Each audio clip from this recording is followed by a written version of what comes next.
નવસારીના વેરાવળ વિસ્તારમાં નવસારી મહાનગરપાલિકા દ્વારા તાજેતરમાં બનેલી વરસાદી કાંસમાં એક ટ્રક ખૂંપી જતા મોટું ગાબડું પડ્યું હતું। આ ઘટનાએ એનએમસીની પ્રી મોન્સૂન કામગીરી અને વિકાસ કાર્યોની ગુણવત્તા પર ગંભીર સવાલો ઊભા કર્યા છે।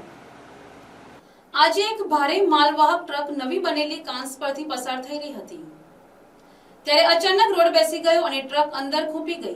આના કારણે કાંસમાં મોટું ગાબડું પડ્યું હતું।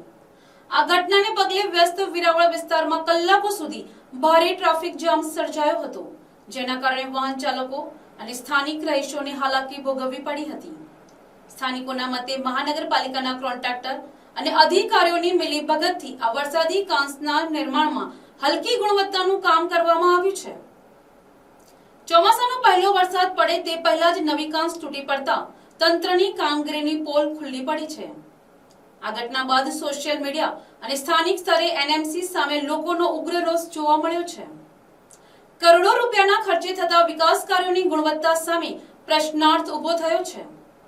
જનતા સવાલ કરી રહી છે કે જો સામાન્ય દિવસોમાં ટ્રકના વજનથી કાંસ તૂટી જતી હોય તો ચોમાસામાં પાણીના ભારે પ્રવાહથી શું સ્થિતિ થશે?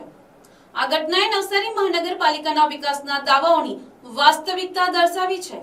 હવે જોવાનું એ રહેશે કે ઉચ્ચ અધિકારીઓ આ હલકી ગુણવત્તાનું કામ કરનાર કોન્ટ્રાક્ટર સામે કોઈ કડક પગલાં ભરે છે કે કેમ। Bureau report, NTC news, Navsari.